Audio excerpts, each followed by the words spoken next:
हो सकता है तुम कंपनी के सेठ हो, तुम्हारे हाथ के नीचे 100 मुलाजिम काम कर रहे हो, लेकिन घर में जाओ तो सेठ नहीं शोहर ही बन के जाओ। हो सकता हो तुम उस्ताद हो बाहर, तुम टीचर हो, तुम्हारे सैकड़ों की तादाद में शागिर्द हो, घर जाकर के भी टीचर ही ना बनो, घर जाकर के भी प्रोफेसर ही ना बनो, बल्कि घर में तुम अपनी बीवी के साथ तुम शोहर ही हो। तुम कंपनी के सेठ बाहर, तुम उस्ताद बाहर, लेकिन खातून के साथ शोहर वाले सुलूक में यह होना चाहिए। कभी औरत तुम्हारे साथ मजाक कर ले तो इस तरह बिगड़ने की जरूरत नहीं कि बाद लोगों के मुतालिक ये सुना है, वो कहते हैं बाहर 200 लोग मेरे हाथ के नीचे काम करते हैं, तू कैसी औरत है, तुझे बात करने की तमीज नहीं। बाहर जानती हो मेरी कितनी इज्जत होती, बाहर जानती हो लोग मुझसे टाइम लेते हैं बात करने का, और तू मेरे साथ तू तड़ाक करती है। मेरे अजीजो, अल्लाह ताला ने उसे तुम्हारा हमराज बनाया है, शरीक हयात। अस्सलामु अलैकुम वरहमतुल्लाहि वबरकातुहू। उम्मीद है आप सब खैरियत से होंगे। शादी सिर्फ दो जिस्मों का नहीं बल्कि दो दिलों, दो खानदानों और दो जिंदगियों का साथ होता है।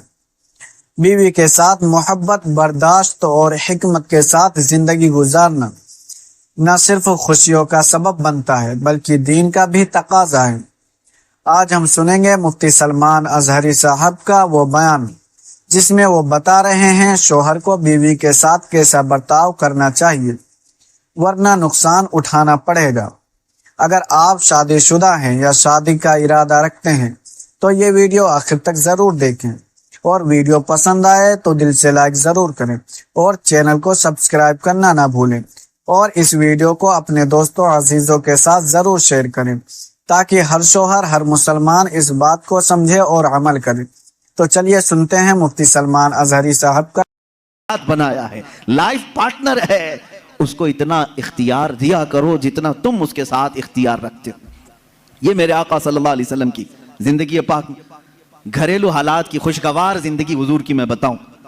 माँ आयशा सिद्दीका रज़ियल्लाहु तआला अन्हा एक कुंवारी औरत हैं, बाकी हुजूर सल्लल्लाहु अलैहि वसल्लम की सारी अज़वाज मुतहरात जितनी भी आई या तो बेवा थी या मुतल्लका थी। हजरत खदीजा रज़ियल्लाहु तआला अन्हा सबसे पहले निकाह में आई हुजूर सल्लल्लाहु अलैहि वसल्लम की। हजरत खदीजा बिनते खुवैलिद मक्का की मशहूर खातून थी, आपके अखलाक की वजह से पूरे मक्का वाले आपको ताहिरा कहते थे, आपका लक़ब ताहिरा था। आपका निकाह पहले अबू हाला नाम के एक शख्स से हुआ, उनके इंतकाल के बाद अतीक नामी एक दूसरे शख्स से हुआ, फिर उसके इंतकाल के बाद 2 शादियां ऑलरेडी हो चुकी थी आपकी, फिर आपकी उम्र 40 साल की हुई। रसूल करीम सल्लल्लाहु तआला अलैहि वसल्लम ने अपनी जिंदगी पाक में पहला निकाह अपनी 25 साल उम्र में 40 साल की बेवा खातून से निकाह फरमा रहे हैं। हुजूर पाक सल्लल्लाहु तआला अलैहि वसल्लम का यह निकाह बड़ी सादगी से हुआ, और हुजूर अकरम सल्लल्लाहु तआला अलैहि वसल्लम पर सबसे पहले ईमान लाने वाली भी आपकी शरीक हयात खदीजा रज़ियल्लाहु तआला अन्हा ही हैं। वह उम्मुल मोमिनीन सबसे पहले ईमान लाने वालियों में से। हुजूर सल्लल्लाहु तआला अलैहि वसल्लम की हर मकाम पर वो सपोर्टर रही हैं, आपकी हिमायत के लिए खड़ी रही। हुजूर अकरम सल्लल्लाहु तआला अलैहि वसल्लम उनका दिल रखने के लिए हर उनकी खुशी का ख्याल फरमाया करते थे, उनकी खुशियों का ख्याल फरमाया करते। और सेम यही हजरत खदीजा की। मैं कहता हूं शादी से पहले हर नौजवान को चाहिए कि मेरे आका सल्लल्लाहु अलैहि वसल्लम की अज़दवाजी जिंदगी को भी पढ़े। ये नहीं कि तुम मर्द हो तो सारी खिदमत तुम्हारे लिए होनी चाहिए और तुम औरत के लिए कुछ ना करो।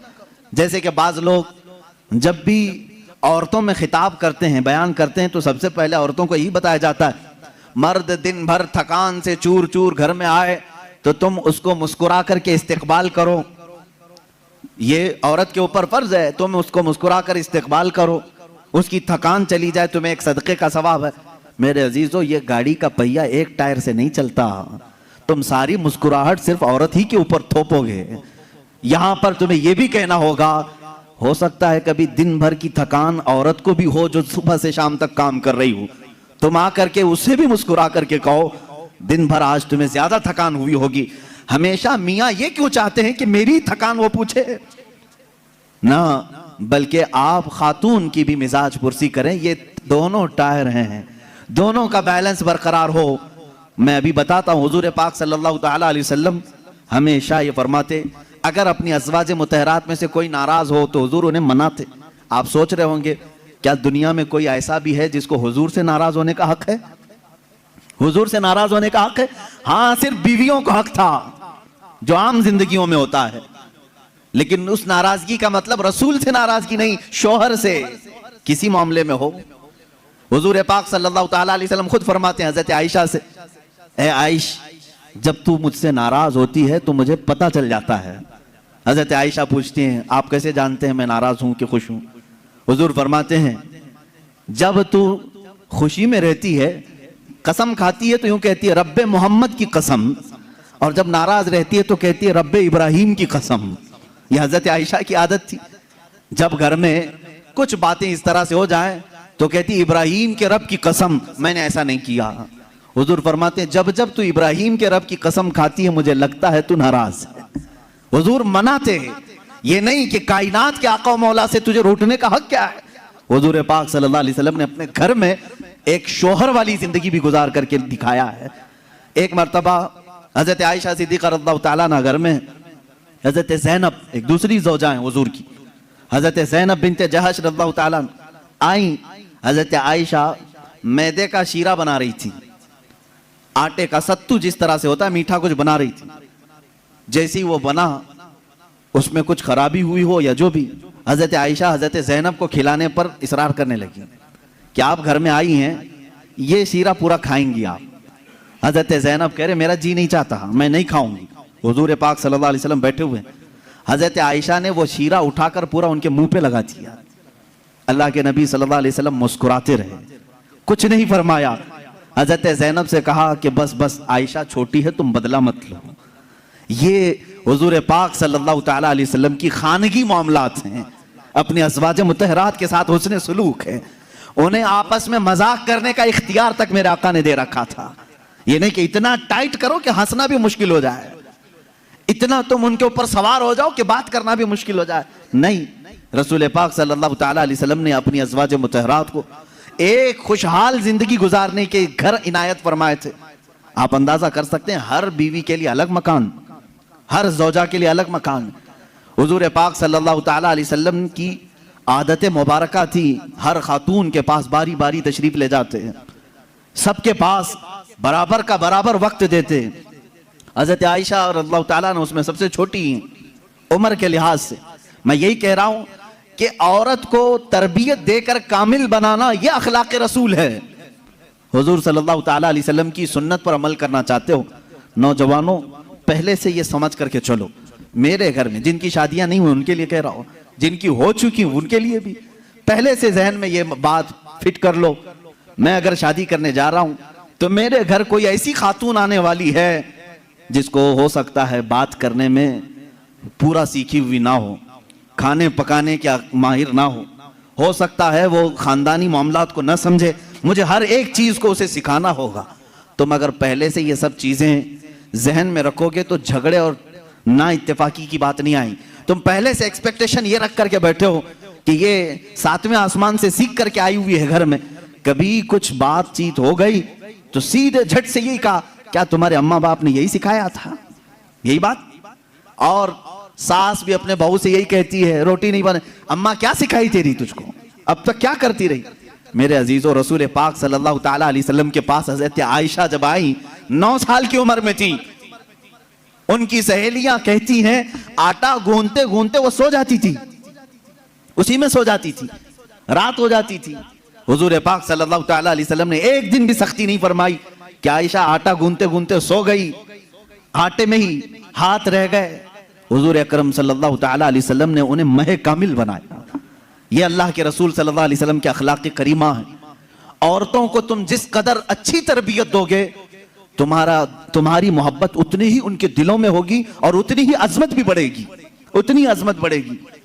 और रसूल पाक सल्लल्लाहु ताला अलैहि वसल्लम की इस अजीम सुन्नत पर भी अमल होगा।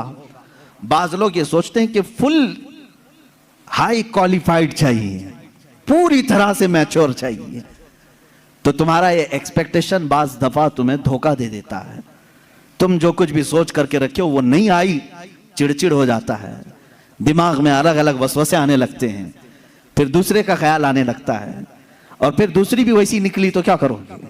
इसीलिए अखलाक रसूल ये है। अल्लाह के नबी सल्लल्लाहु अलैहि वसल्लम के पास वो औरतें आई जो अलग अलग खानदान की थी, अलग अलग मिजाज की थी, अलग अलग कबीलों की थी। अरे यहूदियों के खानदान से हुई बिन अख्तब की बेटी सफिया रज़ियल्लाहु ताला अन्हा हुजूर के घर आई। उनके पूरे रस्म रिवाज अलग थे, सारे खानदानी मामलात अलग थे, लेकिन क्या कभी वो मिसमैच हुई हुजूर के साथ? रसूल पाक सल्लल्लाहु ताला अलैहि वसल्लम ने उनके साथ भी जिंदगी कैसे गुजारी? हजरत सफिया रज़ियल्लाहु ताला अन्हा हुजूर सल्लल्लाहु ताला अलैहि वसल्लम की बारगाह में जब आई, देखें हुजूर अदल कैसे करते थे बीवियों के साथ। ये खानदान था बनी इसराइल का, यहूदियों का। हजरत मूसा अलैहिस्सलाम से जो चला है वो खानदान था। मूसा अलैहिस्सलाम की औलाद वो मदीने तैयबा में थी, उन्हीं के खानदान से हजरत सफिया आई थी। जब शादी हुई तो औरतों में आपस में बातें होती रहती हैं, सौतनों के मामलात रहे। हुजूर की एक ज़ौजा हजरत आयशा हैं, जिनके बाप सिद्दीक़ अकबर हैं। एक ज़ौजा हुजूर की हजरत हफ्सा हैं, जिनके वालिद उमर इब्न खत्ताब हैं रदियल्लाहु ताला अन्हु। एक हजरत अबू बकर की बेटी हुजूर के निकाह में है, एक हजरत उमर की बेटी हुजूर के निकाह में। ये दोनों मिलती थी तो बड़ी लंबी बातें भी होती थी। खानदान एक था, इनके बीच में हजरत सफिया आ गई, अलग खानदान की, यहूदी खानदान से आई थी, लेकिन हुजूर के निकाह में आई थी। हजरत सफिया को दोनों छेड़ने लगी। क्या कह करके? कहा कि सफिया हुई बिन अख्तब है ना तेरा बाप, यानी यहूदियों के एक कबीले का सरदार है। हजरत आयशा कहती है मेरे बाप तो सिद्दीक़ अकबर हैं। हजरत हफ्सा कहती है मेरे बाप तो उमर इब्न खत्ताब हैं, जिनकी नेकियां हुजूर ने इस तरह फजीलतें बयान फरमाई। हजरत सफिया के दिल में थोड़ा सा वो लगा कि ये दोनों अपने अपने बाप पर फख्र कर रही। हुजूर पाक के हुजरे में आई, गमगीन थी। अल्लाह के नबी सल्लल्लाहु अलैहि वसल्लम ने पूछा सफिया क्या मामला है? कहा आयशा भी और हफ्सा भी ताना मार रही हैं। कहा क्या कहा उन्होंने? आयशा कहती है मेरे बाप अबू बकर हैं, हफ्सा कहती है मेरे बाप उमर हैं, तेरे बाप तो यहूदी खानदान का सरदार है। हुजूर ने फरमाया जाओ अब जवाब दो, आयशा को भी और हफ्सा को भी। हुजूर सिखा रहे हजरत सफिया को। कहा क्या जवाब दूं? कहा जाके कहना मेरे बाप मूसा अलैहिस्सलाम हैं, मेरे चाचा हारून अलैहिस्सलाम हैं और मेरे शोहर मोहम्मद रसूलुल्लाह हैं। वो आई फख्र के साथ कहा मैं उस खानदान से हूं कि मेरे आबा व अजदाद में मेरे बाप मूसा अलैहिस्सलाम हैं, नबी हैं, और मेरे चाचा हारून अलैहिस्सलाम हैं, और मेरे शोहर का तो क्या कहना सैयदुल अंबिया है। हजरत आयशा और हजरत हफ्सा ने कहा जरूर ये रसूल पाक ने तुझे सिखाया होगा, ये बात तुझे हुजूर ने बताई होगी। ये घरेलू जिंदगी थी मेरे आका सल्लल्लाहु ताला अलैहि वसल्लम की। कभी इन औरतों के दरमियान अगर कुछ बातें आ जाए, हुजूर पाक इस तरह से उसे निकालते जैसे मैदे में से आटे को निकाल दिया जाए। कभी तकरार नहीं हो सकी, कभी झगड़े की नौबत नहीं आई। दो बीवियों वाला जानता है कि उसे संभालना कितना मुश्किल होता है। हाँ, एक अजीम जंग में वो उतरा होता है, एक तरफ इंडिया एक तरफ पाकिस्तान, बीच में बॉर्डर में वो खड़ा रहता है। एक हाथ इसके पास एक हाथ उसके पास, पता नहीं कौन सा टूटे कौन सा बचे। लेकिन अल्लाह के नबी सल्लल्लाहु ताला अलैहि वसल्लम 11 अज़वाज मुतहरात के साथ रहे और सबको बराबर इंसाफ के साथ रखा। कभी किसी खातून से कोई झगड़ा ये किसी हदीस में नहीं मिलता। हाँ, उनके दरमियान जो बातें होती थी वो तफरीह कल्ब के तौर पर होती, तफरीह कल्ब के तौर पर, दिल को